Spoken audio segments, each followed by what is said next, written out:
The Initiates of the Flame by Manly P. Hall. Edited by Zherka Crusader. Introduction. Few realize that, even at the present stage of civilization in this world, there are souls who, like the priests of the ancient temples, walk the earth and watch and guard the sacred fires that burn upon the altar of humanity.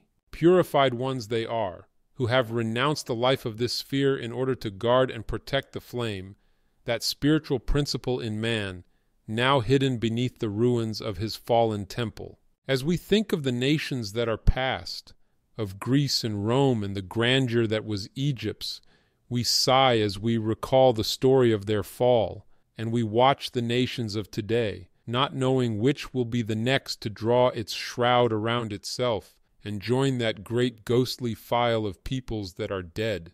But everywhere, even in the rise and fall of nations, we see through the haze of materiality, justice.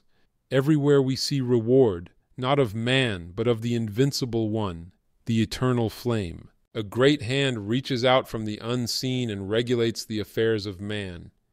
It reaches out from that great spiritual flame which nourishes all created things, the never-dying fire that burns on the sacred altar of cosmos, that great fire which is the Spirit of God. Degeneracy, lust, and passion, hates and fears crept into the souls of Greece and Rome, and black magic overshadowed Egypt. The light upon the altar grew weaker and weaker. The priests lost the word, the name of the flame. Little by little the flame flickered out, and as the last spark grew cold, a mighty nation died, buried beneath the dead ashes of its own spiritual fire. But the flame did not die. Like spirit, of which it is the essence, it cannot die, because it is life, and life cannot cease to be. In some wilderness of land or sea it rested once again, and there rose a mighty nation around that flame. So history goes on through the ages. As long as a people are true to the flame, it remains. But when they cease to nourish it with their lives, it goes on to other lands and other worlds. Those who worship this flame are now called heathens. Little do we realize that we are heathen ourselves until we are baptized of the Holy Spirit, which is fire, for fire is light, and the children of the flame are the sons of light, even as God is light. There are those who have for ages labored with man to help him to kindle within himself this spark, which is his divine birthright. It is these who by their lives of self-sacrifice and service have awakened and tended this fire, and who through ages of study have learned the mystery it contained, that we now call the initiates of the flame. For ages they have labored with mankind to help him to uncover the light within himself, and on the pages of history they have left their seal, the seal of fire. Unhonored and unsung they have labored with humanity, and now their lives are used as fairy stories to amuse children. But the time will yet come when the world shall know the work they did, and realize that our present civilization is raised upon the shoulders of the mighty demigods of the past. We stand as Faust stood with all our lore, a fool no wiser than before, because we refuse to take the truths they gave us and the evidence of their experiences. Let us honor these sons of the flame, not by words, but by so living that their sacrifice shall not be in vain. They have shown us the way. They have led man to the gateway of the unknown, and there in their robes of glory passed behind the veil. Their lives were the key to their wisdom, as it must always be. They have gone, but in history they stand, milestones on the road of human progress. Let us watch these mighty ones as they pass silently by. First, Orpheus, playing upon the seven-stringed lyre of his own being, the music of the spheres. Then Hermes, the thrice greatest, with his emerald tablet of divine revelation. Through the shades of the past we dimly see Krishna, the illuminated, who on the battlefield of life taught man the mysteries of his own soul. Then we see the sublime Buddha, his yellow robe not half so glorious as the heart it covered, and our own dear master, the man Jesus, his head surrounded with a halo of golden flame, and his brow serene with the calm of mastery. Then Mohammed, Zoroaster, Confucius, Odin, and Moses, and others no less worthy passed by before the eyes of the student. They were the sons of flame. From the flame they came, and to the flame they have returned. To us they beckon and bid us join them, and in our robes of self-earned glory to serve the flame they love. They were without creed or clan. They served but the one great ideal. From the same place they all came, and to the same place they have returned. There was no superiority there. In hand they labor for humanity. Each loves the other, for the power that has made them masters has shown them the brotherhood of all life. In the pages that follow, we will try to show this great thread, the spiritual thread, the thread of living fire that winds in and out through all religions and binds them together with a mutual ideal and mutual needs. In the story of the Grail and the legends of King Arthur, we find that thread wound around the table of the king and the temple of Mount Salvart. Same thread of life that passes through the roses of the Rosicrucians, winds among the petals of the lotus, and among the temple pillars of Luxor. There is but one religion in all the world, and that is the worship of God, the spiritual flame of the universe. Under many names he is known in all lands, but as Iswari or Ammon or God, he is the same, the creator of the universe, and fire is his universal symbol. We are the flame-born sons of God, thrown out as sparks from the wheels of the infinite. Around this flame we have built forms which have hidden our light, but as students we are increasing this light by love and service, until it shall again proclaim us sons of the eternal. Within us burns that flame, and before its altar the lower man must bow, a faithful servant of the higher. When he serves the flame he grows, and the light grows until he takes his place with the true initiates of the universe, those who have given all to the infinite in the name of the flame within. Let us find this flame and also serve it, realizing that it is in all created things, that all are one because all are part of that eternal flame, the fire of spirit, the life and power of the universe. Upon the altar of this flame, to the true creator of this book, the writer offers it, and dedicates it to the one fire which blazes forth from God, and is now hidden within each living thing. Foreword, the greatest of mystery schools. The world is the schoolroom of God. Our being in school does not make us learn, but within that school is the opportunity for all learning. It has its grades and its classes, its sciences and its arts, and admission to it is the birthright of man. Its graduates are its teachers. Its pupils are all created things. Its examples are nature, and its rules are God's laws. Those who would go into the greater colleges and universities must first, day by day and year by year, work through the common school of life and present to their new teachers the diplomas they have won, upon which is written the name that none may read save those who have received it. The hours may seem long and the teachers cruel, but each of us must walk that path, and the only ones ready to go onward are those who have passed through the gateway of experience, God's great school for man. The fire upon the altar. As far back as our history goes, we find that fire has played an important part in the religious ceremonial of the human race. In practically every religion we find the sacred altar fires, which were guarded by the priests and vestals with greater care than their own lives. In the Bible we find many references made to the sacred fires which were used as one form of devotion by the ancient Israelites. The altar of burnt offerings is as old as the human race, and dates from the time when the first man, lifting himself out of the mists of ancient Lemuria, first saw the sun, the great fire spirit of the universe. Among the followers of Zoroaster, the Persian initiate, fire has been used for centuries in honor of the great fire god, Ormuzd, who is said by them to have created the universe. There are two paths or divisions of humanity whose history is closely related to that of the wisdom teachings. They embody the doctrines of fire and water, the two opposites of nature. Those who follow the path of faith or the heart use water and are known as the sons of Seth, while those who follow the path of the mind and action are the children of Cain, who was the son of Samael, the spirit of fire. Today we find the latter among the alchemists, the Hermetic philosophers, the Rosicrucians, and the Freemasons. It is well for us to understand that we ourselves are the cube altar upon which and in which burns the altar fire. For many centuries the initiate of fire has been nourishing and guarding the spiritual flame within himself, as the ancient priests watched day and night the altar fires of Vesta's temple. The ever-burning lamp of the alchemist, which having burned thousands of years without fuel in the catacombs of Rome, is but a symbol of this same spiritual fire within himself. In the picture, we see the ever-burning lamp, which was carried by the initiate in his wandering. It represents the spinal column of man, at the top of which is flickering a little blue and red flame.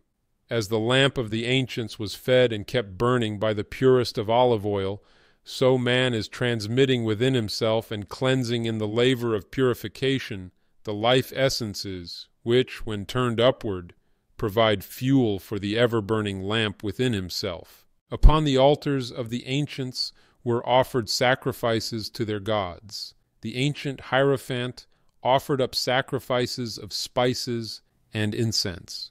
The Masonic brother of today still has among his symbols the incense burner or censer, but few of the brothers recognize themselves in this symbol. The ancients symbolized under such things as this the development of the individual, and as the tiny spark burning among the incense cubes slowly consumes all, so the spiritual flame within the student is slowly burning away and transmuting the base metals and properties within himself and offering up the essence thereof as the smoke upon the altar of divinity. It is said that King Solomon, when he completed his temple, offered bulls as a sacrifice to the Lord by burning them upon the temple altar. Those who believe in a harmless life wonder why so many references are made in the Bible to animal sacrifice. The student realizes that the animal sacrifices are those of the celestial zodiac, and that when the ram or the bull was offered upon the altar, it represented the qualities in man which come through Aries, the celestial ram, and Taurus, the bull in the zodiac. In other words, the initiate, passing through his tests and purification, is offering upon the altar of his own higher being the lower animal instincts and desires within himself. Among the Masonic brothers, we also find what is called the symbol of mortality. It is a spade, a coffin, and an open grave, while upon the coffin has been laid a sprig of acacia or evergreen. In the picture we see the spade of the gravedigger, which has been considered the symbol of death for centuries. In the Book of Thoth, that strange document which has descended to man at his present stage of evolution as a deck of playing cards, we find a very wonderful symbolism. Of all the suits of cards, that of the spade is the only suit in which all the court cards face away from the pip. In all the other kings and queens, the faces are looking at the little marker in the corner of the card, but in the spade suit, they look away from it. Now it is said that the spade has been taken from the acorn, but the occult student has a different idea. He sees in the spade, which has for ages been the symbol of death, a certain part of his own anatomy. If you will, again turn to the picture of the spade, and you will see, if you have ever studied anatomy, that the gravedigger's spade is the spinal column, and the spade-shaped piece which is used on the deck of cards is nothing more nor less than the sacrum bone. This bone forms the base of the spinal column and is also the spear of the passion. Through it, and the foramina which pierce it, pass the roots of the spinal nerve, which indeed are the roots of the tree of life. It is the center through which are nourished and fed the lower vertebrae of the spine and the sacrum and coccygeal bones that dig the graves for all created things. This point has been beautifully symbolized by the grave digger's spade, which has been used by the brothers of many mystic organizations for ages. The currents and forces working through these lower spinal nerves must be transmuted and lifted upward to feed the altar fire at the positive or upper end of the spine. The centering of thought or emotion upon higher or lower things, as the case may be, determines where thin life energy will be expended.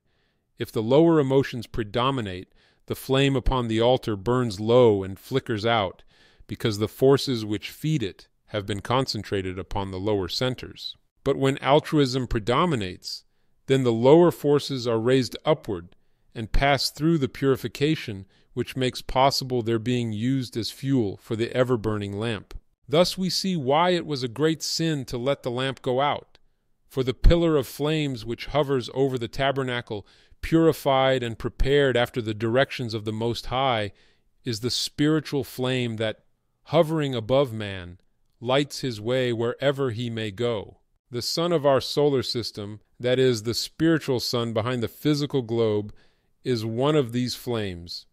It began no greater than ours, and through the power of attraction and the transmuting of its ever-increasing energies, it has reached its present proportions. This flame in man is the light that shineth in darkness. It is the spiritual flame within himself. It lights his way as no exterior light can. This radiating out from him brings into view, one by one, the hidden things of the cosmos, and his ignorance is dispelled in exactly the same proportion as his light is spread. For the darkness of the unknown can only be removed by light, and the greater the light, the further back the darkness is driven.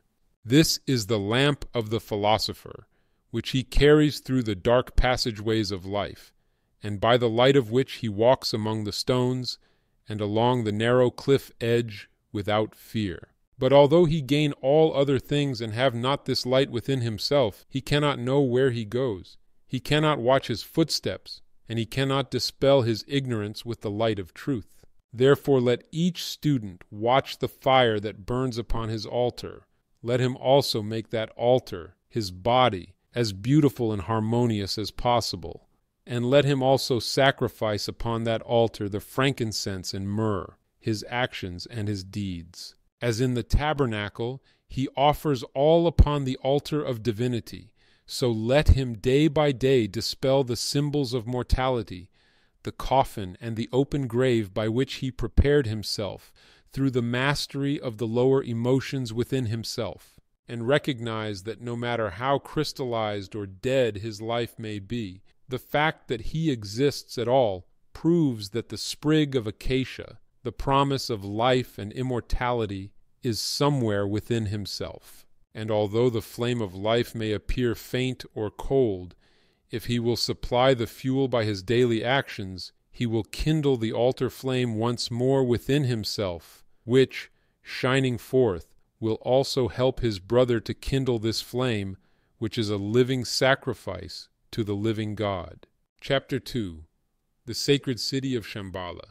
In every mythology and legendary religion of the world, there is one spot that is sacred above all others, to the great ideal of that religion. To the Norsemen, it was Valhalla, the city of the slain, built of the spears of heroes, where feasting and warfare was the order of the day.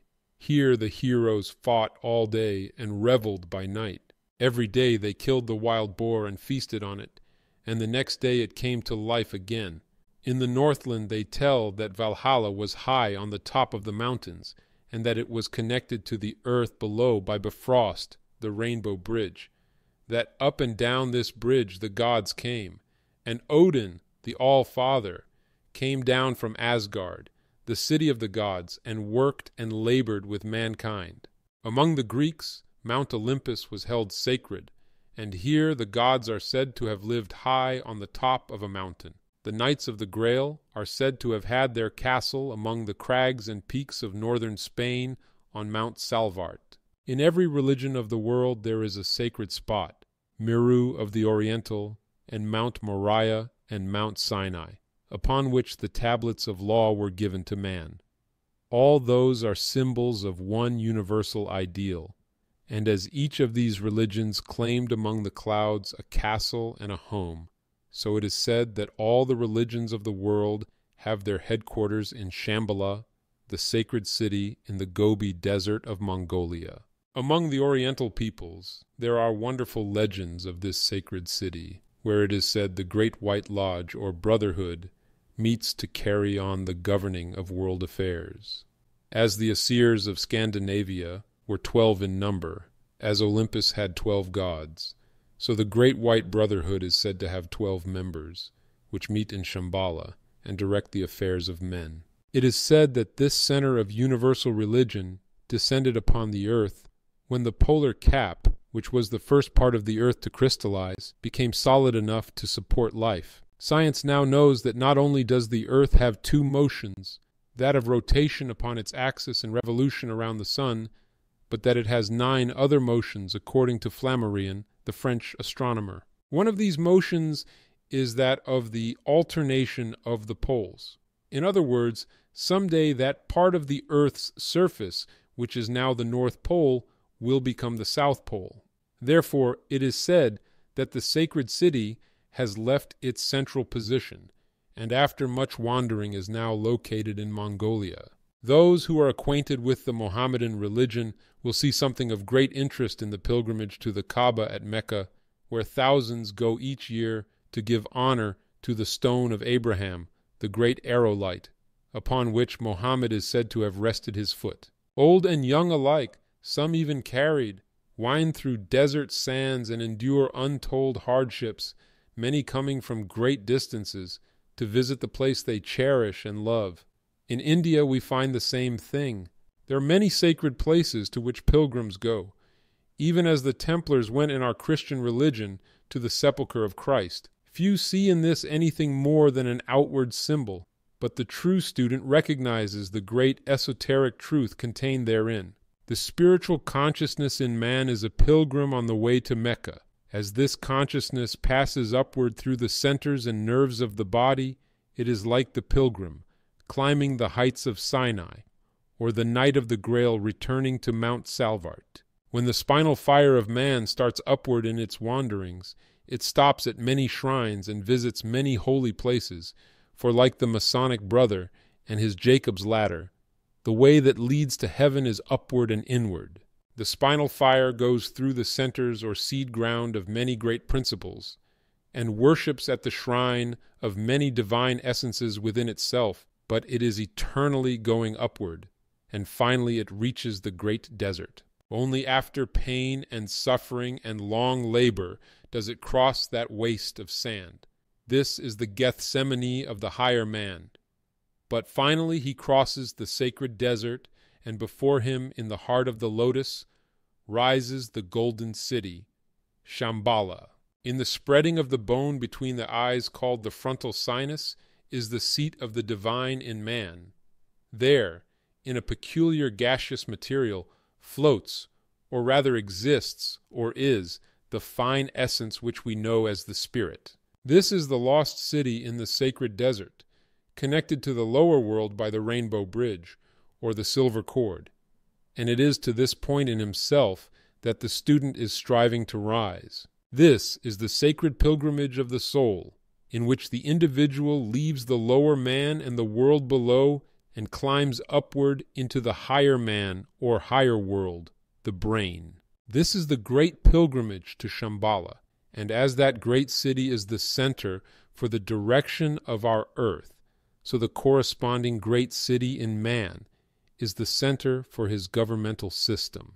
When any other thing governs man, he is not attuned to his own higher self, and it is only when the gods, representing the higher principle, come down the rainbow bridge and labor with him, teaching him the arts and sciences, that he is truly receiving his divine birthright. In the Orient, the student looks forward with eager longing to the time when he shall be allowed to worship before the gates of the sacred city, when he also shall see the initiates in silent conclave around the circular table of the zodiac, when the veil of Isis shall be torn away and the cover lifted from the Grail cup. Let the student remember that all of these things must first happen within himself before he can find them in the universe without. The 12 elder brothers within himself must first be reached and understood before those of the universe can be comprehended. If he would find the great initiates without, he must first find them within, and if he would see that sacred city in the lotus blossom,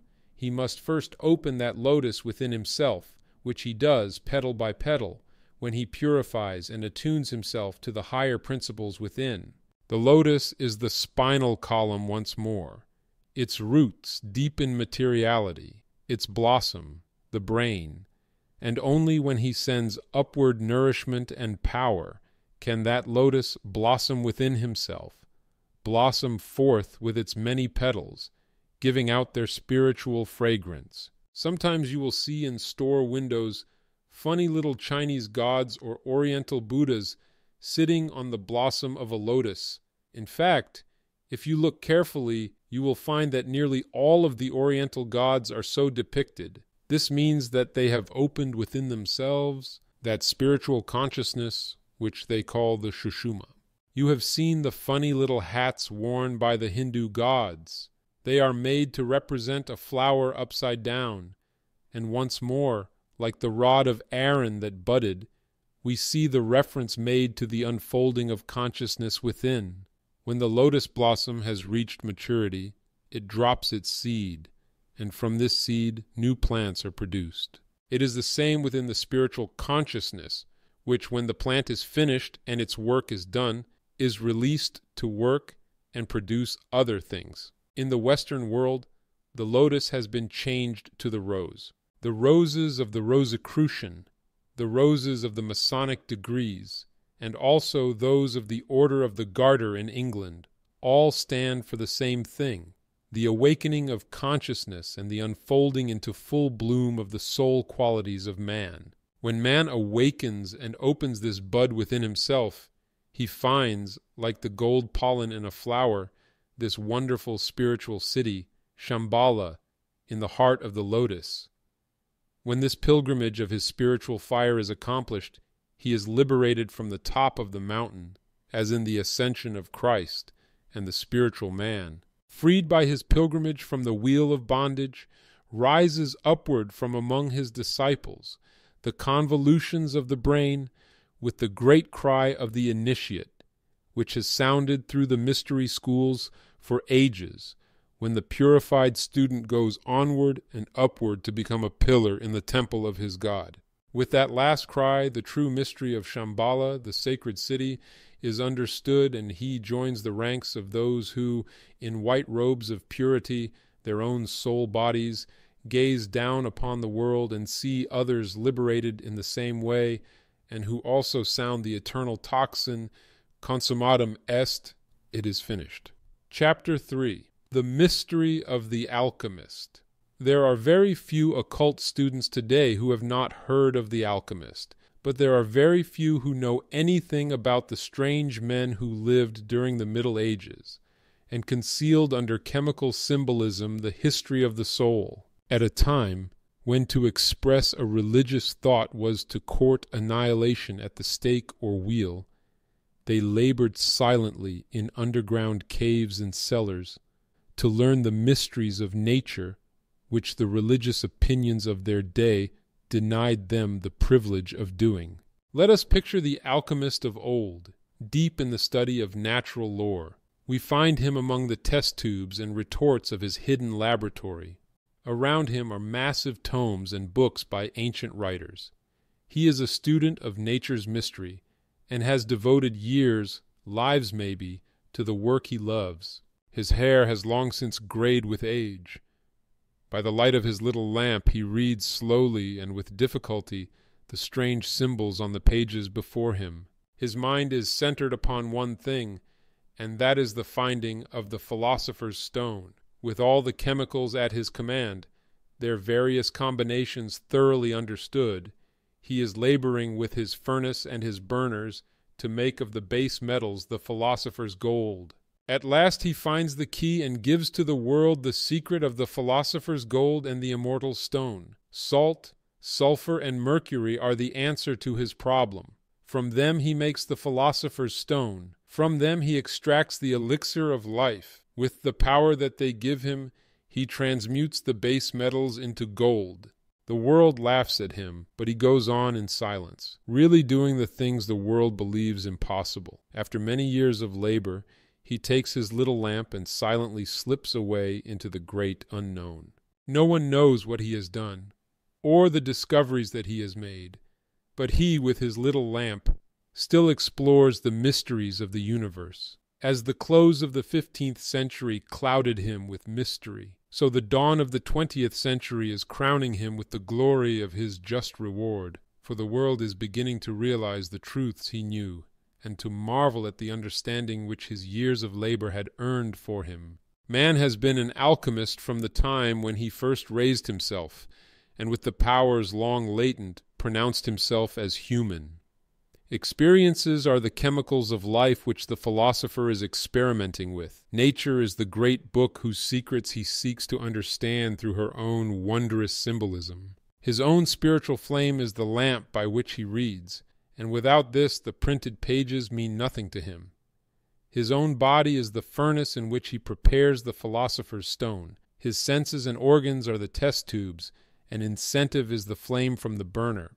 Salt, sulfur, and mercury are the chemicals of his craft. According to the ancient philosophers, salt was of the earth earthy, sulfur was a fire which was spirit, while mercury was nothing, only a messenger like the winged Hermes of the Greeks. His color is purple, which is the blending of the red and the blue of the spirit and the red of the body. The alchemist realizes that he himself is the philosopher's stone, and that this stone is made diamond-like when the salt and the sulfur, or the spirit and the body, are united through mercury, the link of mind. Man is the incarnated principle of mind, as the animal is of emotion. He stands with one foot on the heavens and the other on the earth. His higher being is lifted to the celestial spheres, but the lower man ties him to matter. Now the philosopher, building his sacred stone, is doing so by harmonizing his spirit and his body. The result is the philosopher's stone. The hard knocks of life chip it away and facet it until it reflects lights from 1,000,000 different angles. The elixir of life is once again the spirit fire, or rather the fuel which nourishes that fire, and the turning of the base metal into gold is accomplished when he transmutes the lower man into spiritual gold. This he does by study and love. Thus he is building within himself the lost panacea for the world's woe. The turning of the base metal into gold can be called a literal fact, as the same chemical combination which spiritually produces gold will also do this physically. It is a known fact that many of the ancient alchemists really did create the precious metal out of lead, alloy, etc., but it was upon the principle that all things contain some part of everything else. In other words, every grain of sand or drop of water has in some proportion every element of the universe therein. Therefore, the alchemist did not try to make something from nothing, but rather to extract and build that which already was. And this the student knows is the only possible course of procedure. Man can create nothing from nothing, but he does contain within in potential energy all things, and like the alchemist with his metals, he is simply working with that which he already has. The living philosopher's stone is a very beautiful thing. Indeed, like the fire opal, it shines with 1,000,000 different lights, changing with the mood of the wearer. The transmuting process, whereby the spiritual fire passing through the furnace of purification radiates from the body as the soul body of gold and blue, is a very beautiful one. The Masons have among their symbols that of a 5-pointed star with 2 clasped hands within it, and in that we have the mystery of the philosopher's stone. The clasped hands represent the united man, in which the higher and the lower are working for their mutual betterment, by a cooperative rather than a competitive system. The 5-pointed star is the soul body, born of this cooperation. It is the living philosopher's stone, more precious than all the jewels of earth. From it pour the rivers of life spoken of in the Bible. It is the star of the morning that heralds the dawn of mastery, and is the reward that comes to those who follow in the footsteps of the ancient alchemist. It is well for the student to realize that the alchemy of life produces in natural sequence all of the states of progression which are explained in the writings of the alchemist, until finally the sun and the moon are united as described in the Hermetic marriage, which is the marriage of the body and the spirit for the mutual development of each other. We are the alchemists who, centuries ago, carried on in secret our studies of the soul, and we still have the same opportunity that we had then, even more than then, for now we can state our opinions with little danger of personal injury. The modern alchemist thus has an opportunity that his ancient counterpart never had. On a busy street corner, he daily witnesses nature's experiments carried out. He observes the mixing of metals, and from the everyday book of life, through the power of analogy, he may study the divine. Through experience and often suffering, the steel of his spirit is tempered by the flame of life. Just as the moon in the zodiac ignites like a fuse the happenings of life, so his own desires and wishes ignite the powers of his soul, and these experiences may be transmuted into soul qualities when he has developed the eye which enables him to read the simplest of all books, everyday life. The alchemist of today is not hidden in caves and cellars, studying alone. As he goes on with his work, it is seen that walls are built around him, and while he is in the world, like the master of old, he is not of it. As he progresses further in his work, the light of other people's advice and outside help grows weaker and weaker until finally he stands alone in darkness. Then comes the time when he must use his own lamp, and the various experiments which he has carried on must be his guide. He must take the elixir of life which he has developed and use it to fill the lamp of his spiritual consciousness. Holding that lamp above his head, he must walk into the great unknown, where if he has been a good and faithful servant, he will learn of the alchemy of divinity, where now test tubes and bottles are his implements, then worlds and globes he will study, and as a silent watcher he will learn from that divine one, who is the great alchemist of all the universe, the greatest alchemy of all, the creation of life, the maintenance of form, and the building of worlds. Chapter 4. The Egyptian Initiate. Many ages have elapsed since the Egyptian priest-king passed through the pillars of Thebes. Ages before the sinking of Atlantis, thousands of years before the Christian era, Egypt was a land of great truths. The hand of the great white brotherhood was extended to the empire of the Nile, and the ancient pyramid passages resounded with the chants of the initiates. It was then that the pharaoh, now called half-human, half-divine, reigned in ancient Egypt. Pharaoh is the Egyptian word for king. Many of the later pharaohs were degenerate and of little account. It is only the early pharaohs we now list among the priest-kings. Try to picture for a moment the great hall of Luxor, its inscriptive columns holding up domes of solid granite, each column carved with the histories of the gods. There, at the upper end of the chamber, sat the pharaoh of the Nile in his robes of state. Around him, his counselors, chief among them, the priest of the temple. An imposing spectacle it was, the gigantic frame of the later Atlantean, robed in gold and priceless jewels. On his head, the crown of the north and south, the double empire of the ancient. On his forehead, the coiled serpent of the initiate, the serpent which was raised in the wilderness, so that all who looked upon it might live. That sleeping serpent power in man, which coiled head downward around the tree of life, drove him from the garden of the Lord, but which raised upon the cross became the symbol of the Christ.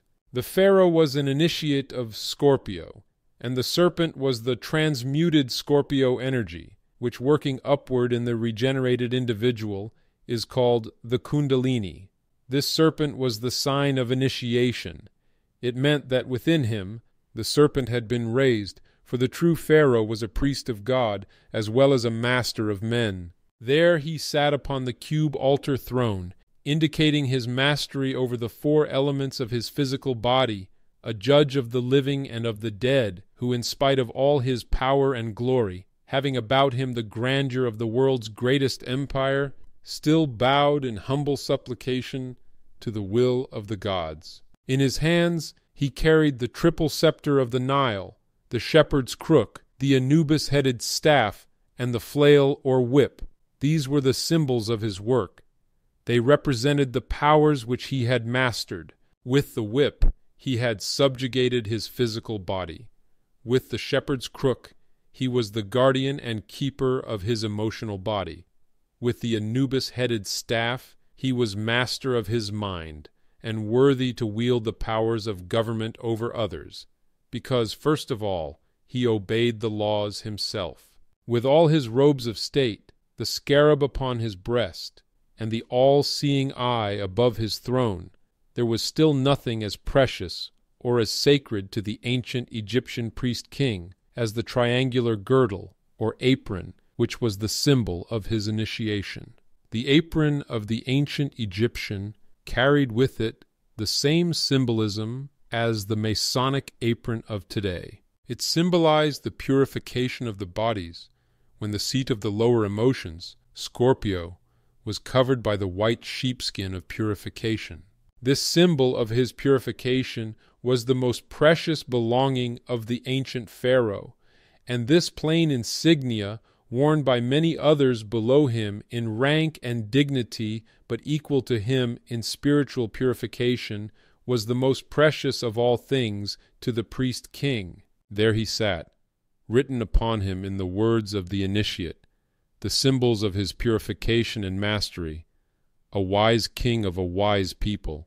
And it was through these priest-kings that the divine worked, for they were of the order of Melchizedek. Through them was formed that doctrine which degeneracy has not been able to entirely obliterate, which we know as the divine right of kings, divine because through spirituality and growth, God was able to manifest through them. They were conscious instruments in the hands of a ready writer, willing and proud to do the work of those with whom, through knowledge and truth, they had attuned themselves. But the time came, as in all nations, when selfishness and egotism entered the heart of king and people alike, and slowly the hand from the great white brotherhood that fed ancient Egypt was withdrawn.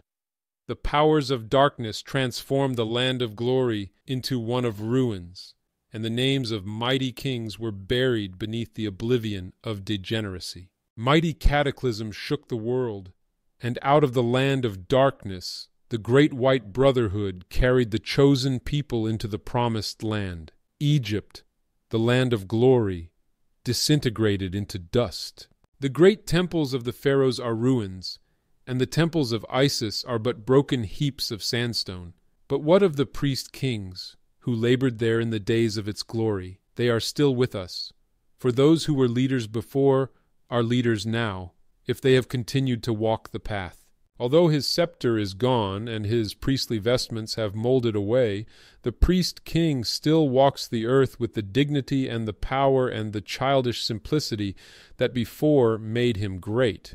He no longer wears the robes of his order. Although he bears no credentials, he is as much a priest-king now as then, for he still bears the true insignia of his rank. The coiled serpent has given place to knowledge and love. The hand that bestowed the riches of the past does little acts of kindness now.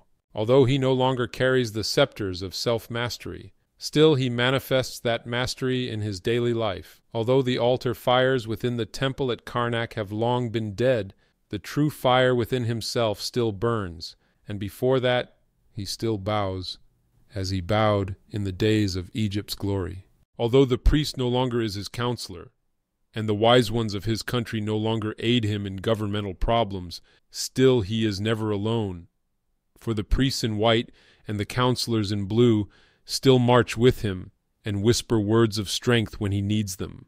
Have you seen people that somehow you liked regardless of appearances? Have you seen other charming people whom you hated in spite of their charms? Have you seen learned people who were fools, or impressed you as such, or people who knew little and yet you felt were wise? Those are the insignia of rank, which the loss of title or position cannot destroy. Kings with or without crowns they were, not puppets dressed in tawdry tinsel. And they still are kings, and will be to the end of time.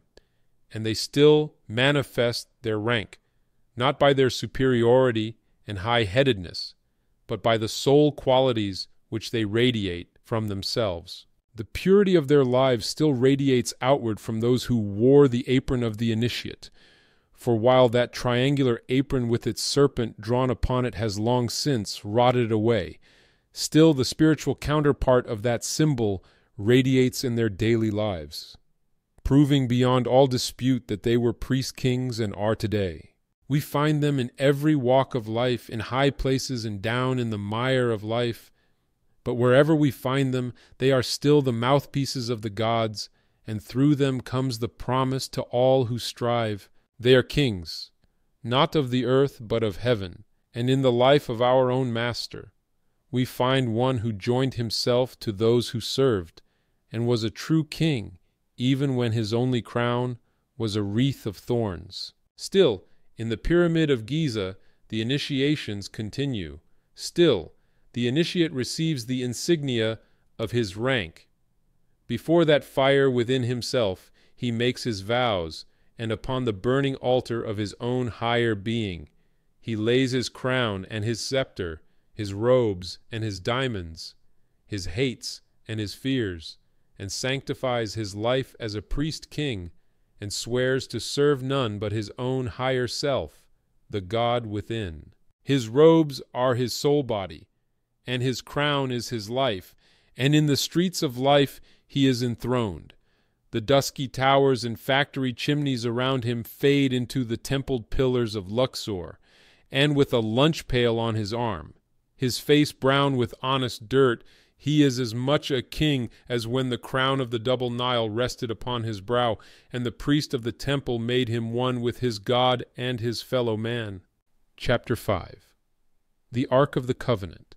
One of the most interesting symbols that has come down to us from the ancients is that of the ark, or the box that was said to contain the sacred relics. Many people believe that this belongs particularly to the Jewish nation, but this is a great mistake, because every country has had the birthright to possess the ark. All have, like the Jewish people, lost much of their power and glory when they lost the sacred ark. In ancient Chaldea, Phoenicia, the ark was well known. India celebrates it as the lotus, and the ancient Egyptians tell how the moon god Osiris was imprisoned in an ark. In all the mystery religions of the world, individually and cosmically, the ark represents the fountainhead of wisdom. Over it, the Shekinah's glory hovers, as a column of flames by night and a pillar of smoke by day. Every country has seen and felt its presence when the priest-kings and initiates bring out of an old civilization, lost because of crystallization, the sacred ark, and surrounded by those faithful to the truth, carry it into other lands and among other peoples. In every creed and religion we find crystallization. We find small groups of people separating themselves from their fellow man. We find those who, clinging to the old, refuse to advance with the new.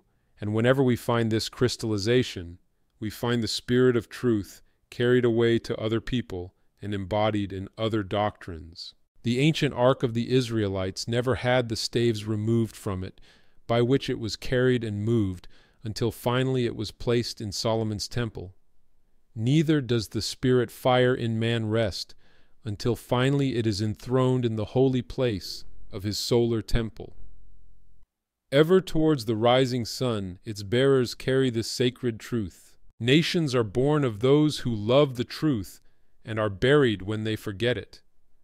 The time has come when its silent bearers have taken the sacred ark and the Shekinah's glory, and in solemn file have moved across the waters and brought it to the new world. The call has sounded through the universe, and those who are true to their own higher principles have surrounded the sacred chest. Those who have sworn allegiance to their own higher being are following the priests and their sacred burden, and a beautiful mystery temple is being built in this beautiful land of ours, loved and guarded by those who are laboring for humanity. The staves are still in the ark, however, and only when real good can be done by it will it remain. The opportunity is now confronting the Western world. The knowledge of the ancients, the wisdom of the ages, is knocking at the door and seeking those who will follow it. The bearers of the ark have stopped and are gathering a nucleus of spiritual souls to carry on their work. And whether or not the word of the Lord will remain with a nation depends upon its own actions, and the actions of a nation are the collective actions of its individuals. If it finds nothing here attuned to itself, if it finds few that will answer to its call, the call of service and brotherhood, then will its priests lift again the staves, and the sacred work will go out into other lands. The life of a country thus gone, like the ancient city of the Golden Gate, it will be swallowed up in oblivion. The call is sounding, and those who love the truth and think and care for the light must join that band of servers who have for centuries dedicated themselves to the preservation of truth. Their lives they have given 1,000 times. Their happiness has been second to their duty. They are the keepers of the sacred word, and the law of attraction draws to them all who love and live the truth. A great influx of spiritual light comes to those who live the life and have learned the doctrine. And regardless of clan or country, they have joined the silent file of watchers and workers around the sacred Ark of the Covenant. Every individual, by his daily actions, is expressing more plainly than by words his ideals, his desires, and his attitude towards this great work. The composite attitude of a certain number of people either shuts out or lets in the light. Therefore, every individual has a great duty, a great work to be done, and to that the true student must dedicate his life. Then, wherever he may go, whatever he may do, he is being led, and the Shekinah's glory directs his footsteps. In the brain of man, between the wings of the kneeling cherubim, is the mercy seat, and there man speaks with his God as the priest of the tabernacle spoke to the Spirit of the Lord, hovering between the wings of the angels. Man is again the ark, and within him are the three principles, the Father, the Son, and the Holy Spirit, the tablets of the law, the pot of manna, and the rod that budded. But as in the case of the ancient Israelites, when they became crystallized, the pot of manna and the rod that budded were removed from the ark, and all that was left were the tablets, or the letters of the law. When the individual crystallizes and excludes various sidelights from his mind, he excludes the life force which was flowing to him. In shutting out strangers, he shuts out his own life, and all that he has left are the tablets of the law, the material reasons from which the spiritual life has gone. Solomon's temple, or the perfected temple of the human body, the perfected temple of the universe, and the perfected temple of the soul, finally forms the perfect shrine for the living ark. There, at the head of a great cross, it is placed, and there in man it becomes permanently fixed. The staves of polarity upon which it was carried are removed, and it becomes a living thing, a permanent place where man converses with his God. There, man, the purified priest, arrayed in the robes of his order, the garments of his soul, converses with the Spirit hovering over the mercy seat.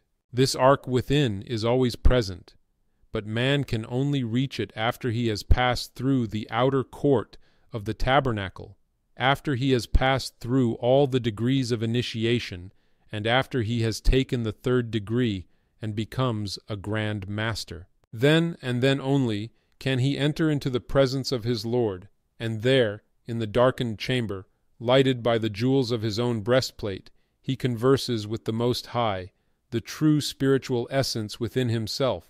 We are working towards this, and the time will come when each person, for himself, will know the mystery of the ark, when the student, through purification, shall be led through the door of the Holy of Holies, and there be enveloped by the light of truth. This was his birthright, which he sold for a mess of pottage.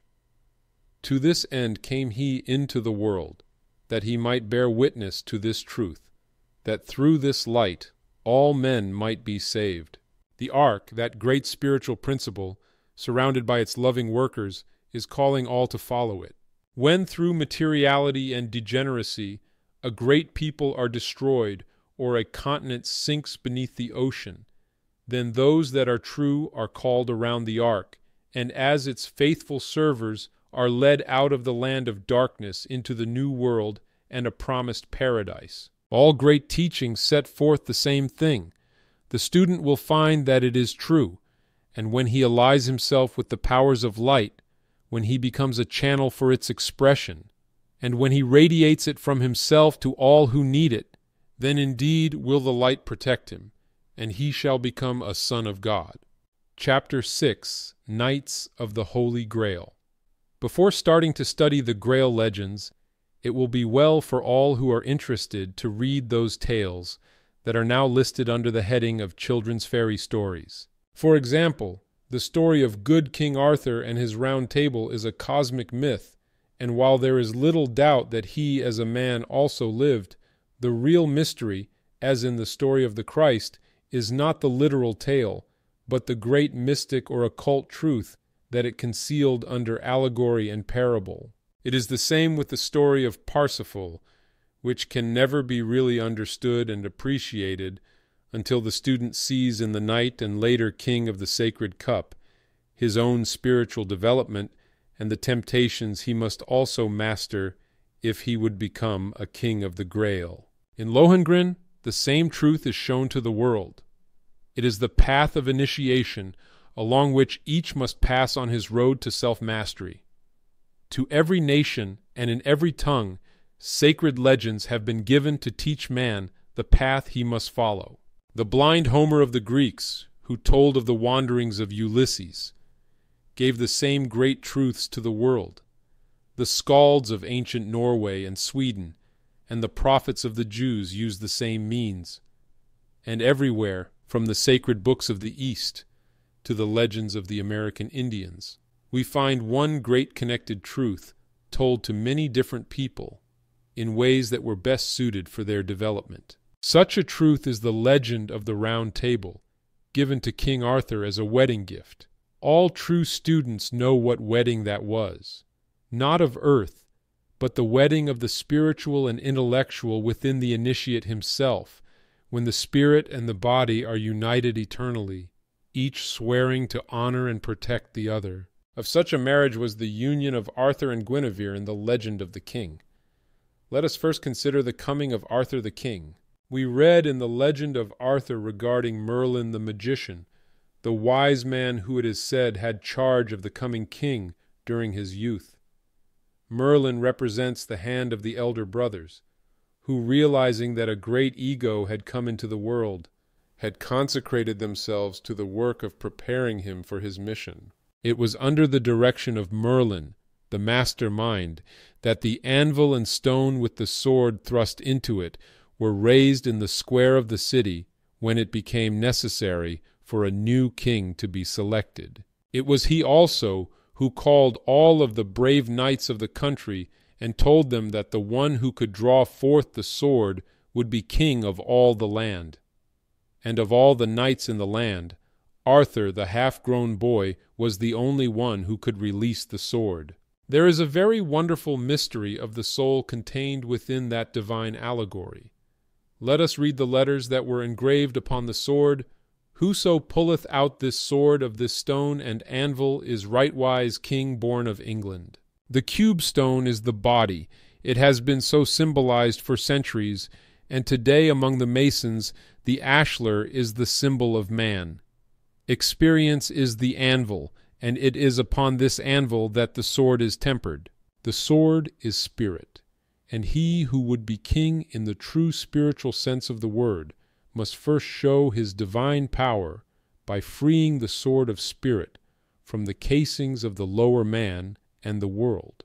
It is the same symbol as that later used by Sir Galahad, the guileless knight, the personification of the purified man, who comes without a sword, but who later arms himself with the sword of spirit that he draws from the cube block which was floating down the river of life past Camelot. If you have read the story of King Arthur, you will remember how he was given Excalibur, the enchanted sword, how it came up out of the water held by a hand draped in white. Excalibur represents light and truth, which is the weapon of the true initiate. In England, there still hangs on a courthouse wall the Round Table of King Arthur. In the very center of the table is a beautiful rose painted in natural colors. This symbol is that of the Rosicrucians, the ancient alchemists, and there is a direct connection between the legend of the British king and the ancient philosophers of fire. Now let us turn our attention for a moment to the history of the Holy Grail, or the cup from which Christ drank at the Last Supper, and which was said to have caught his blood when he was dying upon the cross. Ancient legends tell us that this cup was made from a sacred stone which had been the crown jewel of Lucifer, the dynamic energy of the universe. It was said that the green stone had been struck from the crown of Lucifer by the archangel Michael during the famous battle in heaven. After the death of Christ, it is said that Joseph of Arimathea took the sacred cup and the spear of the Passion and carried them into a distant land. He wandered with his sacred relics through Europe and is said to have finally died, and those who came after him, after many centuries of tribulation, carried the sacred relics to Mount Salvart in northern Spain, where they remained until Parsifal finally took the Grail and spear back to the east, where it is to be now preserved. It is around this cup and spear that the legends of Parsifal and King Arthur have been written, and it is through study of this fact that we are able to better understand the mystery of the Great White Lodge, of which the Round Table of Arthur and the circular temple of the Knights of the Grail is a symbol. Although we no longer have the cup as a physical symbol, it is not gone from among us, and as in the days of old the brave knights of the Round Table went out to fight for right, so those knights of today who belong to the Great White Brotherhood go out into the world in the name of truth and labor with mankind, and seek to right the wrongs of the world. It is said that the knights of Arthur's court always fought for virtue and purity, and so did those who rode out of Mount Salvart. The Grail Cup is the symbol of the creative force of nature. It is also the symbol of the human race, which is slowly learning the mysteries of creation. Within the cup is the blood of Christ, that force which is transmuting the body into soul, fast or slowly, as we give it greater or lesser opportunity. In the sacred spear, we find symbolized again the creative force, which in the hands of Klingsor, the evil one, wounds and causes suffering, but which when held by the pure Parsifal, heals the very wound that it caused. A great lesson is being taught to man through these allegories, but the average person is unwilling to stop and consider them. They do not realize that they themselves are the ones whom the elder brothers of humanity must use in the fight against the forces of evil. They do not realize that the dragons and ogres of the legends are their own lower natures which they must overcome. They do not see in the hand-to-hand combat of the knights of old for a lady's hand the higher and lower man fighting for the soul within. The knight of today does not realize that the white armor that he wears is his own purified body, which is proof against all the attacks of vice and passion. But nevertheless, this is the meaning of the legend. His shield is truth, which is a perfect protection to the inner man. His strong right arm is the knowledge and spiritual power he has developed within, and the sword that he uses is the spiritual light with which the pure flame of the spirit fire dispels the darkness of ignorance and the demons of lust. The sacred spear and the cup which he serves are the two poles of the creative life force within, the development of which he gains as he daily serves his fellow men. Far from the uninitiated, the 12 elder brothers of mankind, sitting around the circular table of the universe, watch the knights in their battle of life, and the time comes when the student, having finished his work here, is liberated at the foot of the Grail. There the candidate stands robed from head to foot in the armor of spirit, and in the pure white of a body that has been cleansed. Then, The cloth is lifted from the sacred cup, and he is illuminated by the light which would have killed him had he seen it without purification. He then takes his place among the knights of the Round Table and joins those who give up all and labor for humanity. When in sickness and suffering we beg of the great unknown that he send us help, then indeed our knight comes to us as Lohengrin came to Elsa.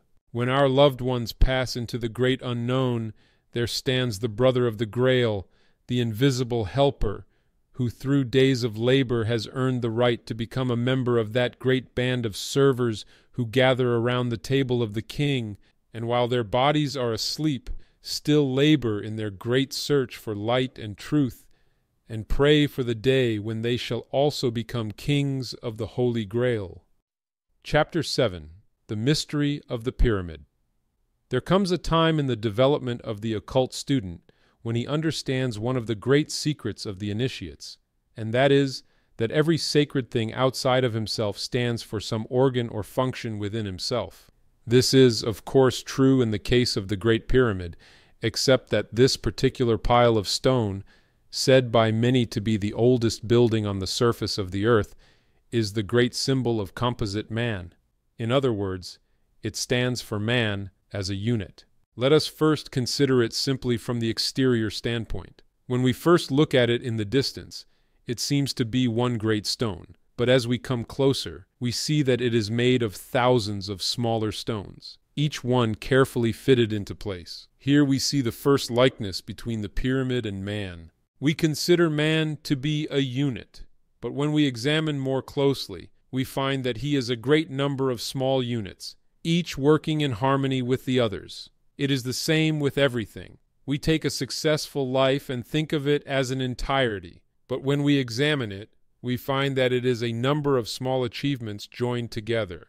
As thousands of workmen were used in the building of the pyramid, so there are unnumbered workmen at work in the building of our bodies, which are symbolical of the same building. There are many pyramids all over the world. We find them in South America and in Mexico. We find mounds which were made to represent them among the American Indians, and in Europe and Britain we find remnants of the same things. But there is only one real pyramid in all the world. Even the others in Egypt are but copies of the Great Pyramid, and were used as tombs for the pharaohs. But nobody was ever found in Cheops, nor were there ever any signs that it had been so used. Now let us continue our analogy between the pyramid and man. If you will look at the accompanying illustration, you will see the pyramid laid flat, and you will notice it is made of 4 triangles laid around the base square. The 4-sided base of the pyramid represents the 4 elements of which man's bodies are composed. These are hydrogen, nitrogen, oxygen, and carbon, or earth, water, fire, and air. These are called the base of all things, and upon this base the 4 bodies of man are raised, each from its own element. Thus, the physical body is raised from the earth, the vital body is raised from the water, the emotional body from the fire, and the mental body from the air. There are 12 lines used in the drawing of the 4 triangles, which stand for the 12-fold constitution of man when it is complete: the 3-fold body, the 3-fold mind, the 3-fold soul, and the 3-fold spirit. It also gives us the 12 signs of the zodiac, divided into their respective groups. Out on the desert stands the Sphinx, the guardian of the threshold, mentioned by Bulwer Lytton. It stands for the bodies of man, and is that strange being which must be passed before the student can go on in his development. The 4 fixed signs of which the Sphinx is a symbol are Taurus the bull, Leo the lion, Scorpio the eagle, and Aquarius the man, or the human head. I have already given you some work on the sacrum bone, and I told you that it was the grave digger's spade. Here is a picture of the head of the Sphinx, and the inverted sacrum bone when it has been turned upward. We see the Sphinx in the inverted sacrum, and also in it the inverted Masonic keystone. All this is very interesting, but unless we realize the inner meaning of it, its true value is lost. But it is not by chance that these things should be so. You have most of you heard of the dweller on the threshold, that creature built by our own actions and mistakes. Well, out on Egypt's desert, it stands and bars the way to the pyramid, the temple of the higher man. And the message that it gives to the world is, I am the body's. If you would go on to the temple, you must master me, for I am within you. The Sphinx again symbolizes man, with the mind and spirit of the human rising out of the animal desires and emotions. It is the riddle of the ages, and man is once more the answer. It is said that in ancient times the Sphinx was the gateway of the pyramid, and that there was an underground passage which led from the Sphinx to Cheops. This would make the symbolism even more perfect, for the gateway to the spirit is through the bodies, according to the ancients. Let us now enter the pyramid, and passing through the corridors, come to the king's chamber, as it is called. There are 3 great rooms in the pyramid, which are of great interest to the student. The highest is the king's chamber. Then below that is the queen's chamber, and down below the surface of the earth is the pit. Here we again find the great correlation between the pyramid and man. The 3 rooms are the 3 great divisions in man, which are the seats of the threefold spirit. The lower room is the generative system under the control of Jehovah. The center room, or queen's chamber, is the heart, under the control of the Christ. And the upper room, or the king's chamber, is the brain, which is under the control of the Father. In this upper room is the coffer made of stone, the meaning of which has never been explained, but which the student recognizes as the 3rd ventricle in the brain. It is quite certain also that this coffer was used as a tomb during initiation, when, as is the case in the Masonic initiations of today, which are the remnants of the ancient mysteries, the candidate was buried in the earth and resurrected, a symbol of the death of the lower man and the liberation of the higher. It is said that Moses was initiated in the Great Pyramid, and some also say that Jesus was instructed there also. Be that as it may, we know that for thousands of years, since the time it was built by the Atlanteans, it has been the greatest temple of initiation in the world. It seems also that its work is not yet done, for mutely it is teaching those who will see the mysteries of creation. It is said by many that it is the original Solomon's temple. But this we know is not true. For while it may be the first and original material temple, the true temple of Solomon is the universe, the solar man's temple, which is slowly being rebuilt in man as the temple of the soul of man. There is probably no point that is as important in connection with the pyramid as that of the cornerstone. On the very top of the Great Pyramid is a comparatively flat place about 30 feet square. In other words, the true stone, which is the head of all the corners, is missing. If we look at the reverse side of the United States seal, we find again the pyramid from which the top is separated. Omar Khayyam, the Persian poet, gives us the secret of the keystone when he says, "From my base metal shall be filed a key, which shall unlock the door he howls without." The value of the stone is better understood when you understand that it completes all of the triangles at once, and without it, none of them are complete. This stone is the spirit in man, which fell from its high position and has been lost beneath the rubbish of the lower man. This is the true capstone that is now hidden in the pit of man's temple, and which he must exhume and place again as the true crown of his spiritual pyramid. He can only do this when he calls the thousands of workmen within himself together and binds them to the service of the higher man. There must be no traitors to murder the builder this time, and Lucifer, the one rejected by man as the devil, is the one who must, through the planet Mars, send man the dynamic energy which man himself must transmute from the fire of passion to the flame of spirit. He then must take the tools of the craft and cut and polish his own being into the capstone of the universal temple. It is interesting to note how the casing stones that once made the pyramid so beautiful and true were carried away to build the cities nearby, and in connection with that, it is interesting to note how the soul and body of man, the casing stones of his spiritual temple, have been sacrificed in order that he might have material things. As we look at pictures of the ancient pyramid and sphinx, which have stood on Egypt's sands for ages, let us see in them our own mystery temple, made without the sound of hammer or the voice of workmen. And as we sadly think of this mighty ruin, broken by ages of neglect, let us remember our temple, and that its cornerstone is missing also, and our walls are falling with neglect. Let us learn the lesson which it teaches, hasten to perfect our pyramid, cap it with the stone of spirit, offer upon its altars our sacrifice to the great Sun Spirit, and bury our lower nature in its ancient coffer. Then for us will its mysteries be revealed, and the sealed lips of the Sphinx give up their secret.